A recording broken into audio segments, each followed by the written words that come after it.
Welcome to the Movers and Shakers podcast, where real students are doing real deals in the world of multifamily real estate. I'm Vince Gethings, the owner of the Wheelwell Profits Academy. Listen in as we dive into the journeys of driven individuals who are turning their dreams into reality. These people are just like you, taking action and making things happen. If you enjoy the show, please like, subscribe, and if you're ready to take action, check us out at wheelwellprofits.com to learn more about our incredible community.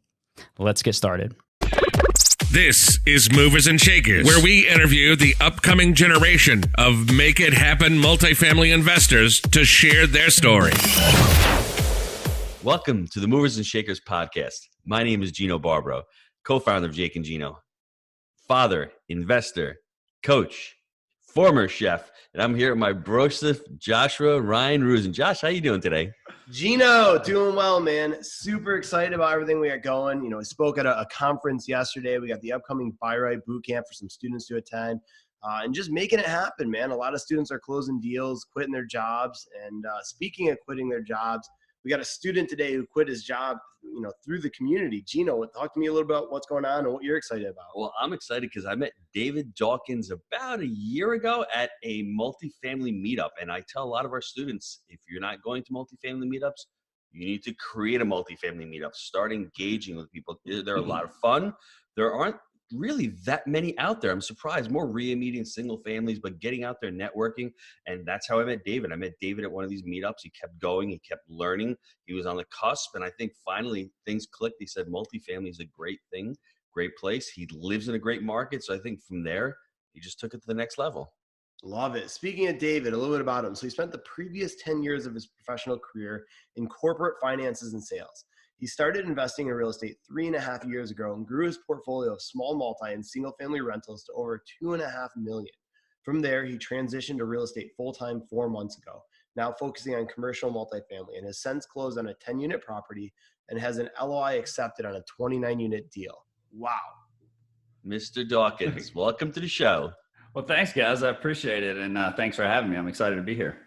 Well, why don't you tell the listeners a little bit about your background, how you got into real estate, your former career, and more importantly, what was the tipping point for you wanting to leave? And actually, then we'll go dive into the next steps on how people out there can follow your footsteps. Yeah, absolutely. For me, honestly, it's probably a pretty typical story. Like from the beginning, I graduated college, had student loan debt, had a couple different jobs, and then realized I need to get with a company that had some upward mobility where I could really just grow and make some more money. Honestly, was my main focus. So I did that. I actually went back, got my MBA as well, tacked on a little more debt, but at least they paid for most of that. So it was all right, the deal at the time. And then just kept progressing forward. I got a few promotions, and then, really, I got really aggressive about paying down that student loan debt and just into personal finance. And so as I was making more and more money, and then I was paying that debt down, eventually I paid it off. And so that delta had just grown, and I just stayed, living within my means for the most part. Didn't go crazy with each raise and promotion. And then I started looking into different investments, dabbled around in stocks a little bit, and then really kind of landed on real estate. And and things were going really well as far as my professional career. I was getting paid off the bottom line. I was making more and more money. But with the company too, I was going to have to move again. And that was part of it. My now wife at the time, she was from West Palm. I'm here we're in Jacksonville where we met. And really we decided, didn't really want to have to do that. And I realized, there's other people out there that are very successful, wealthy, that did not go that corporate, typical corporate career where you're relocating multiple times. So I started looking everywhere and kind of ended up falling on real estate. And I realized too, I did some, wholesaling and flipping, very, very little at the very beginning, and kind of realized pretty quickly that rental real estate is where the wealth is really made.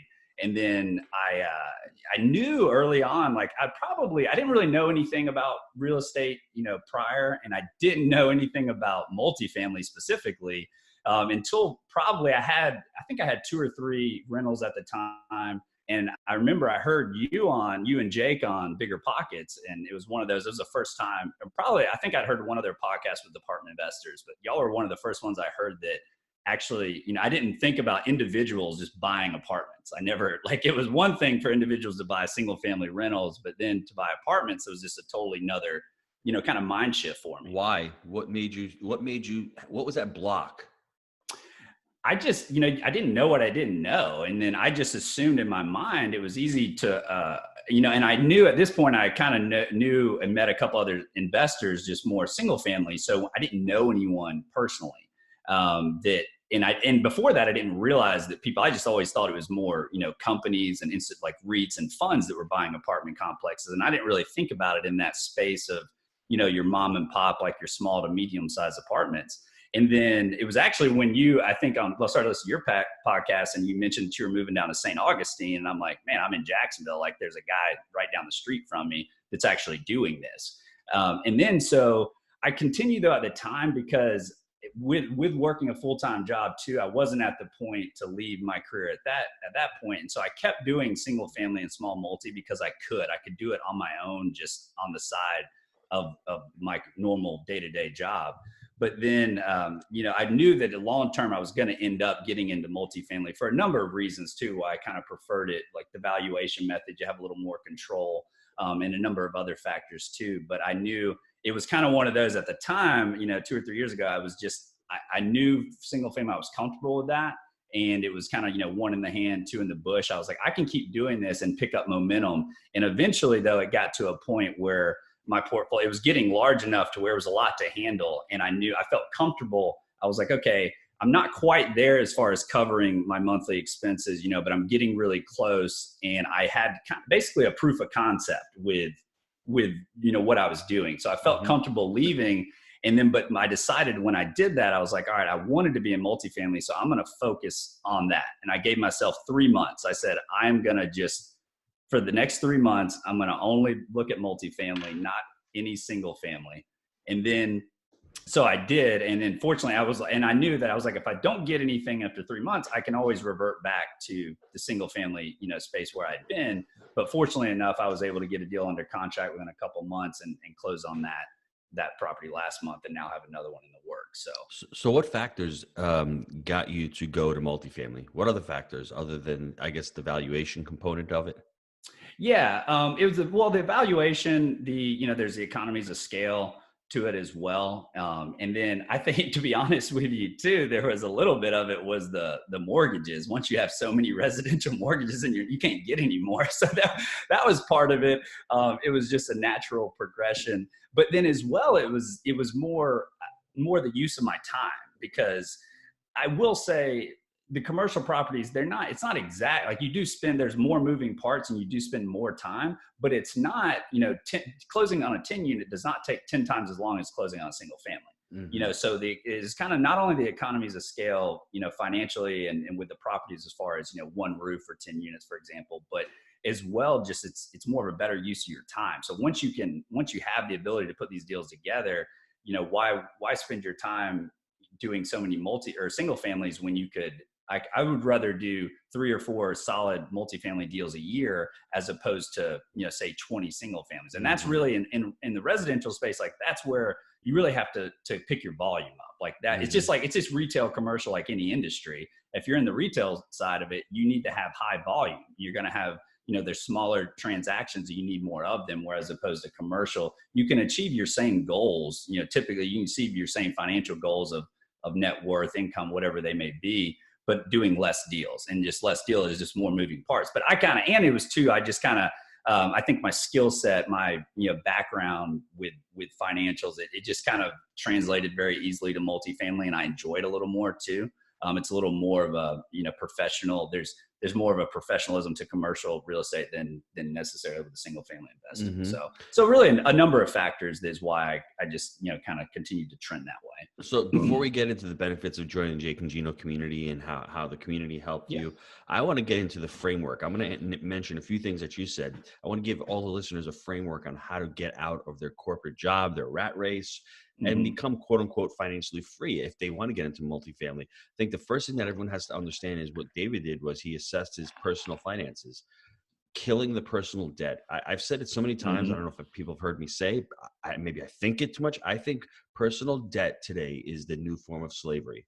I think when you have a lot of personal debt, whether it's student debt, credit card debt, mortgage debt, car debt, whatever the debt is, it really saps away your ability to take risk. It really saps away your ability to save money, to invest that money. And that's what it does. And the worst part about it is it makes you have to go to work, to a crappy job to pay the bills, which is the worst thing. Because how you feel is how you show up in life. So if you're going to a job that you hate to pay off bills that you can't stand, how do you think you're going to progress throughout the week? So I think the first step is to do an assessment, to do what Dave Ramsey says, is to do a budget, figure out where your money is flowing in and flowing out. The second thing about that budget is don't only just figure about saving 15 or 17% of your expenses, which is what you'll do when you create a budget. Look at your top line. Where else can you create revenue on the top line? For me, I had started out with that one investment with Jake, the 25 unit. Quickly thereafter, I created another stream of revenue. I had another skill set. I started doing cooking videos. I started doing physical products with a company called Gino's Family. We started a podcast. We wrote a book. Other forms of revenue, maybe going on more sales calls, whatever that is. Don't focus on just expenses. Focus on income. I think the next thing that David did was he really cut down a lot of those expenses and lived well within his means. And every time he got a raise, he didn't go out and buy a Lexus. He didn't go out and buy a Porsche. What he did was he saved that money and he put that money to the side. The next thing he did was he didn't just let that money sit in a savings account and rot, earning 1 or 2%. He went out and he educated himself on other investment vehicles. It doesn't have to be multifamily real estate, although it's probably one of the better vehicles out there right now, because with the tax benefits, with the depreciation, with the principal pay down, blah, going on and on. There's other investments out there. Pick one, start investing in that. And if you don't know it, it's the education and then the action, which will get you your results. So there's the framework, really simply, laid out. Assess your personal debt, start paying off that personal debt, start putting money away to save, start taking control of your expenses, start looking at, where your money's flowing in, where your money's flowing out. Start learning alternative investments. And I'm not talking about putting money in a mutual fund, because that's not investing. That's just giving your money to somebody. Really take control of your financial future. Take control of where your money's flowing in and out. And, David, how old are you right now? We didn't even mention that. Yeah, I'm 33. So David's not a 58-year-old. He's done this at a very, very young age, because he realized that, I want to take control of my financial future. I want to take control of the fact that I don't want to. And that's the thing. David liked his job, but maybe he didn't like to continue to move. He didn't like that stability. So that was his pain, his motivation to move away from that pain and to get, I guess, control of his life. So you want to add anything to that financial freedom framework? No, I think that's pretty spot on. And no, I agree. And that's really, like you said, my income, because it's a first step too. You need to understand your expenses and where they're going. But like you said, you can't save your way to wealth. You then need to focus on your income. And I was in a good job where fortunately my income from my job continued to rise. But then as I was picking up these other investments, they were spinning off cash that I was just reinvesting. So it was just snowballing and it was able to grow very fast. So no, I think that's pretty spot on as far as how, and then when you're going through it too, as far as, with me and you do, and it was a great job, but honestly, there was parts I just was a little unhappy, because I wanted more control. I was actually having this conversation yesterday. If you had looked, most people would have said, dude, your position, like what you got going on, checks off like 8 out of 10 boxes. And that's how I felt for a couple of years. I'm like, man, am I stupid for even thinking about, like, maybe I should just stay here. But then I realized that I was like, no, you can have, I want more, and I want just control. I wanted that day-to-day control, and it didn't, the more money for me to pick up and move and now pick up my wife and, our future kids and move around, that wasn't worth additional, income to me. It wasn't worth additional money. And so I think you just really need to, be clear on your goals and what's going to make you happy, and then find out a way to get there. So there's two things I want to mention. I've been listening to Jim Rome again. He says a couple of things which are very enlightening. It's easy to do it, and it's easy not to do it, right? It's not really hard. We're not talking about rocket science here, but you need to create those really amazing habits to do it. The problem is most people can go to water.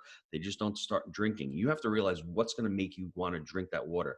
For David, it was not moving across country. Those 8 out of 10 boxes are great, but those 2 boxes were more painful than those 8 boxes, which is really cool. And it's the same thing with me at the restaurant. I always talk about how miserable it was. It actually wasn't that bad. Probably 7 boxes were chopped off. 3 of those were really painful and sucked. So that's what really motivated me, right? So, and the other thing that Jim Rome says, he says the essence of life is to try as hard as possible to whatever you're doing, right? And we're the only probably creature on this planet that doesn't work as hard as we put ourselves into. A tree doesn't sit there from an acorn and go, I'm not going to grow as tall as possible. They're going to put all their energy and their effort into it. And a lot of us shortchange ourselves because we like the status quo. We say, well, he can't do it. You know, I can do it. I can't, but he can do it.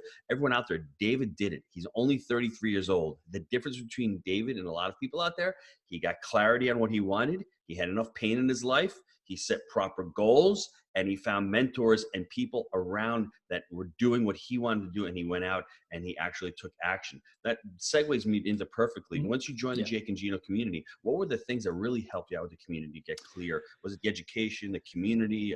What was it? Yeah, I would say it was more the, surrounding yourself with other like-minded individuals that are doing what you want to do.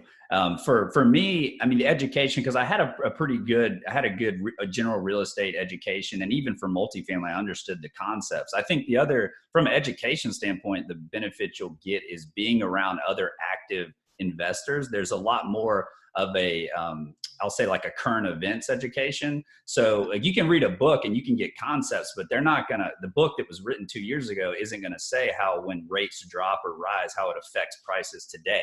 So you can, being involved, like in asking other investors, you can kind of see more of what's going on today.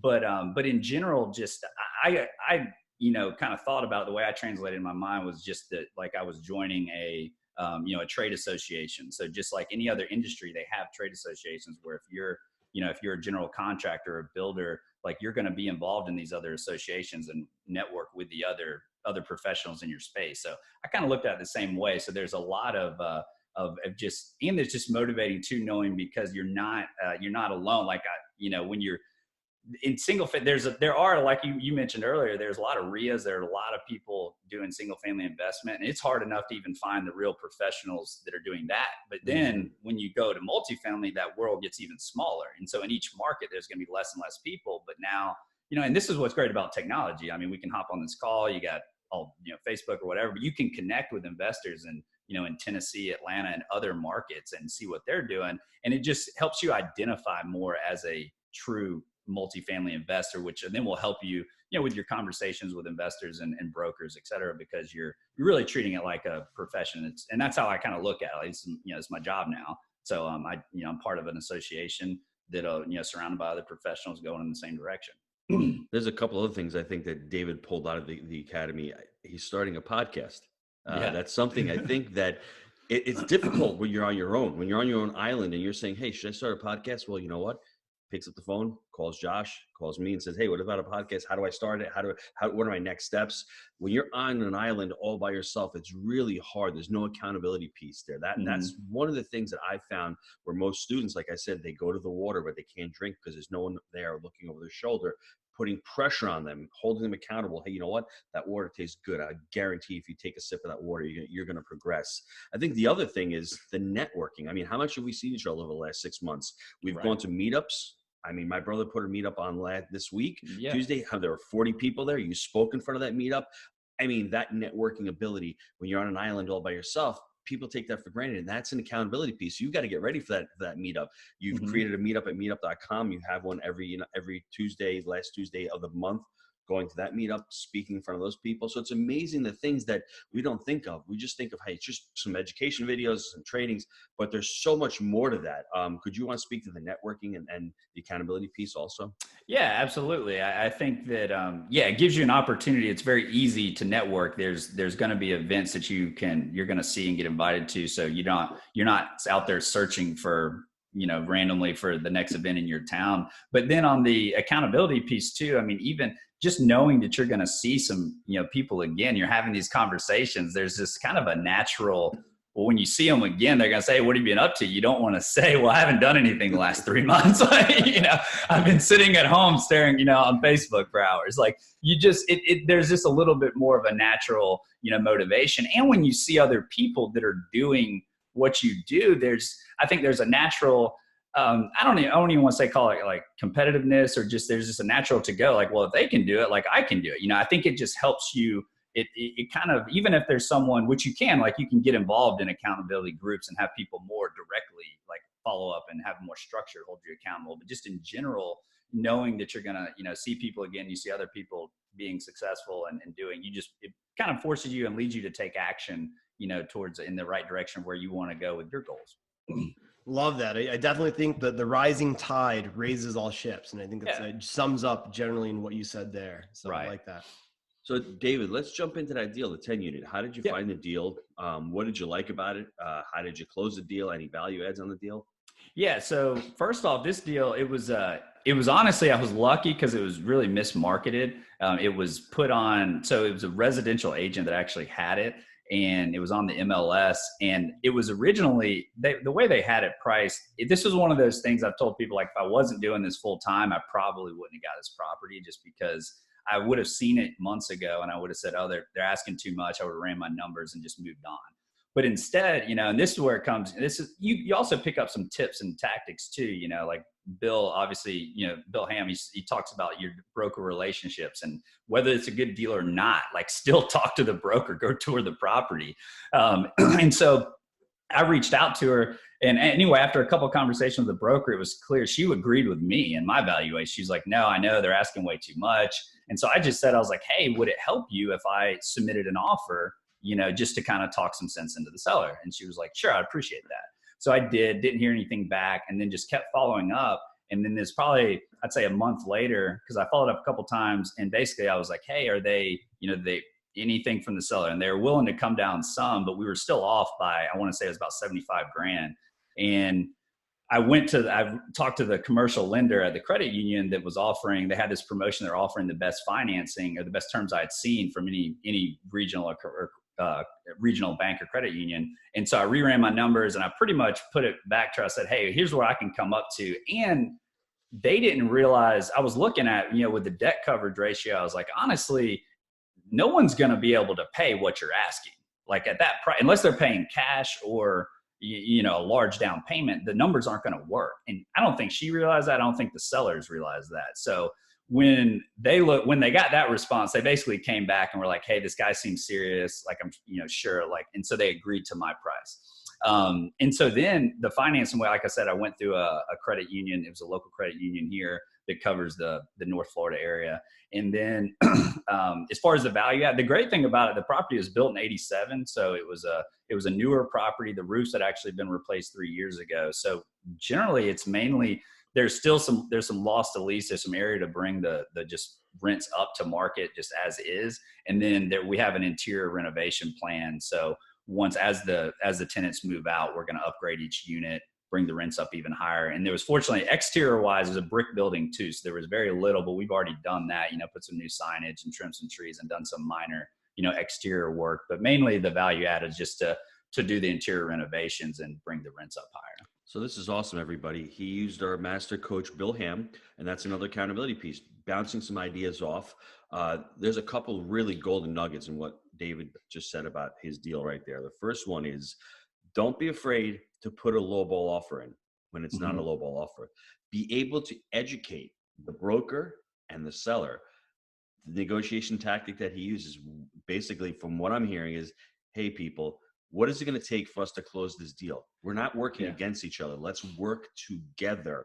And, you know, obviously you don't want to insult somebody, but if you're talking debt coverage ratio, they don't even know what that means. You've got the upper hand, because all of a sudden you've shown your authority. I want everyone on this call who's hearing this, pick up the book by Robert Cialdini. It's called Influence. That is one of the weapons of influence, is authority and social proof. Your authority that you knew how to run that property, how that broker actually said to you, yeah, you know what? You're right. Your valuation is right. The broker's on your side right now. So I don't even know if people pick that up. That is huge. So if you have a broker on your side and you're giving them information and you're showing your authority and your knowledge and your experience, all of a sudden you're posturing yourself and you're positioning yourself as the authority. She's gonna be more likely to work with you and work against the person she's representing, because basically brokers just want to sell the property. That's what their goal is, to get the highest price. And if a property is priced too high, sometimes they know that, but there's no way for them to come to the seller and say, hey, Mr. Seller, can we drop the price a little bit? And sometimes sellers are reticent. They've got that number in their head. Josh is in my neighborhood right now, going to a house. He went to an open house with my kids, because that's what my kids like to do. My kids love real real estate. So those would open houses. So this gentleman has had this house on the market for 3 years. He's a builder. He had it on for $1.7 million. He's dropped it to $1.5 million. He's not going anything less than $1.5 million. His unrealistic expectations, if he had somebody who could work with him and say, hey, listen, this is why you're not going to get more than that, and being able to show that and show your authority and say your house abuts A1A, there's a lot of noise, it's a beautiful house, but you have to be able to show that authority. So it's important that you do that. And he doesn't want to work with a real estate broker because he thinks that most brokers, they know the price. There's no number in 1.5 that anyone's going to buy the property. So that was really important. I think the other thing was when you run your numbers, looking for the value adds, looking for the 1987 build in this type of the market cycle is great because you don't want to buy a property that's really old, especially in Florida, that has a lot of deferred maintenance. In this type of the market cycle, it's a lot of risk because let's say the market trends down and David does his whole package of, cabinets and granite and spends a lot of money per door. All of a sudden he's on a downward slope. There's a little risk in that involved. So the fact that the roofs were done, 87 brick build, 10 units, all in one location, those are all exciting features. Do you want to add anything else to that I might have missed? Yeah, no, I think, that in general, you pretty much covered it. And it's a good area too. So it's actually a little pocket. Well, and I say good area, it's not necessarily as far as class A or anything, it's still a class C area, but it's a pocket of apartments in more of a residential, area. And a couple of the other buildings too, because I had seen these in another one, a 28 unit I had actually submitted an offer on that had traded recently, and we're in the process. The largest complex in the area had actually already been renovated. That it got bought it was 1 year to 2 years ago. So it was kind of the whole area was going through this regentrification, process, if you will. And basically I was just kind of riding that wave of it too. There's still one more property right across the street actually that's for sale. And once it's bought and improved, then pretty much the whole area will be a lot nicer than it was 2 or 3 years ago, which hopefully will just continue to, increase the rents. David, one other thing before we take a break for our sponsors, that's really important out there, everybody. Don't assume all brokers, especially multifamily brokers, know how to value a property. She put it on the residential MLS, and the thing that David, his mind, that reticular activating device in his mind went off because he was actually looking for the opportunity. He was focused on it.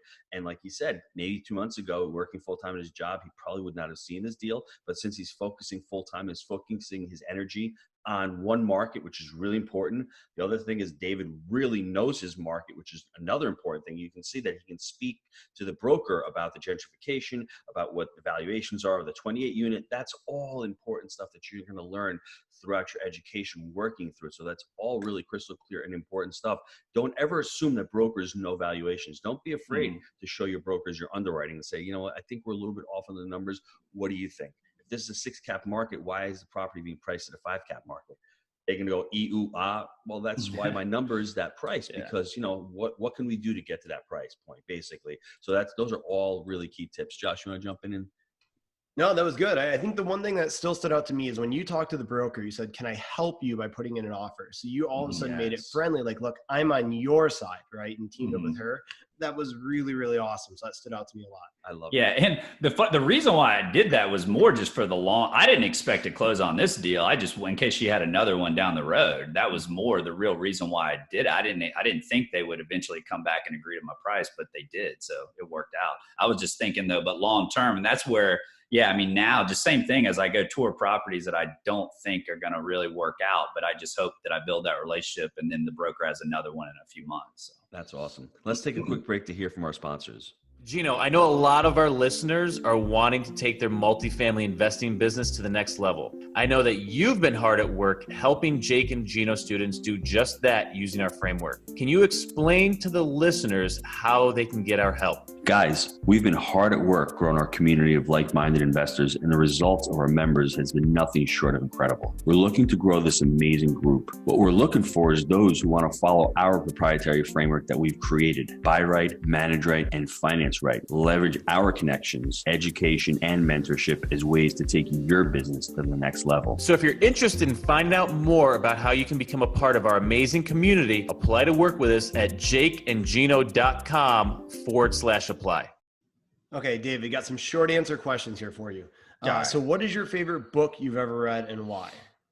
Man, that's a tough question. Like I'm kind of one of those, my favorite book's probably the one that I'm reading right now, which I'm actually reading this really interesting book. It's called The Fish That Ate the Whale. And it's a story of Sam Zamuri. He's the guy, he ended up, he came as an immigrant and he became the banana king. And he took over, he ended up buying a United Fruit, which was basically like the Standard Oil, like Rockefeller Standard Oil at the time of the fruit industry. So and I kind of am at the point now where I read a lot of the more like business autobiographies. So like Shoe Dog was another good one. But if I was starting out, my favorite books that I always recommend though are Millionaire Real Estate Investor by Gary Keller, because I feel like it gives you a little more nuts and bolts. Once you've read, Rich Dad Poor Dad and stuff, you can kind of progress to that. And then, and Brian Murray's Crushing It for specifically for apartments and multifamily. I think that's a great book to start out with. Love it. What about your best habit for success? That I would say too, I've tried a lot of different, morning routines and habits and stuff, and kind of what works for me that I've found. And what I do is just, I get up, I work out, and then I write down 3 things that I'm grateful for every day. And since I started doing that, it really has shifted I think I'm a much more positive person. But then I just visualize my day. I look at my day and then compare it to my goals to make sure that what I'm doing today is kind of going towards my annual goals. And then on top of that, and the reason I do that, because at the end of each day, I write out my next day. So I schedule out my next day at the end of each day. And it allows me, one, so I'm kind of more relaxed in the evening. Like I'm not still worried about what do I got to do.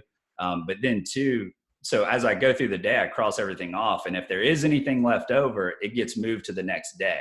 And then, so I make sure everything gets done. And one practice when you start doing that, you'll never if you write something down like 3 days in a row, eventually by that 3rd day, you're like, no, I'm doing it right now. Like I'm not going to write this down again. So it just forces me to stay productive and get everything done. So those are just a few of the habits that I use that have worked for me. That's really important. I love to recommend the book Atomic Habits by James Clear for goal setting. And what David is talking about is fall in love with the process and system of achieving your goal. Don't fall in love with the goal itself. The goal is to become financially free. Well, what are you doing to become financially free? You're getting up early. You're working out. You're writing 3 things that you're grateful for.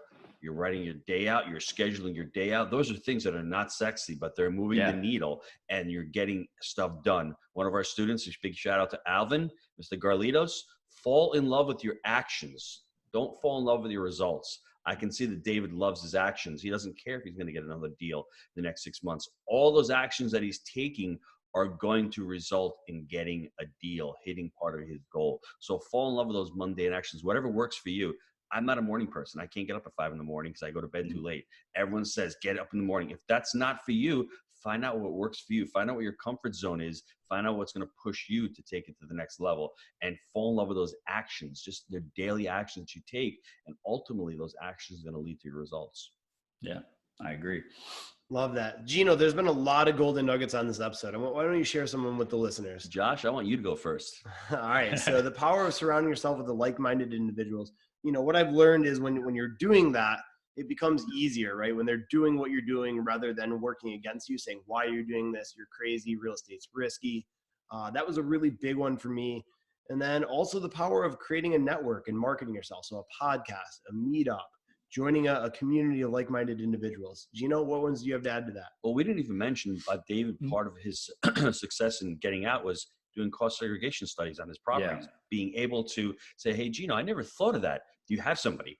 That network and that Rolodex of people that we have in our community that we give to our students, it's huge, because that one thing that you don't know can really hold you back. And that one little golden nugget you can learn from a mentor, from somebody who's in the business, is really huge. You want to speak on that real quick? Yeah, that's what I was going to say. Like, we could really talk for a while on cost segregation, but in a nutshell, like, not only did I have, income from my existing portfolio, and I saved up a lot of money, but then when I learned, and I knew about cost segregation, but then when I had the call with a CPA and he really walked me through my situation and how I could use it, basically, long story short, I'm going to get a very large tax refund in a few months. So basically the runway I thought I had just got extended like twice as far. So it's huge. And that's something, you really need to understand that. And if you time it right, and if, depending on, obviously each case is going to be different, you can talk to your CPA, but basically you may be able to leave your job, a little sooner than you think, utilizing cost segregation, some other tools that you may be in a better situation than you realize. And that's powerful. Not knowing that, being on an island all by yourself, maybe watching a video on cost segregation, you don't understand. But if you don't have the right professionals, you don't have the right team. I mean, Jake did the same thing. So, David probably had heard Jake's story. Jake went through it and he left his job early because we bought our third deal through cost segregation. So something like that, to me, it's priceless. To me, it's something where you're reclaiming a year, 2 years of your time. And all of a sudden, with that year you have, you're going to more meetups. You're focusing on your market. You're focusing on speaking to brokers. So that to me is priceless. So I could go on and on about it because, what David's done in the last 6 months is pretty awesome. He's going to come out with his podcast. How can the listeners get a hold of you?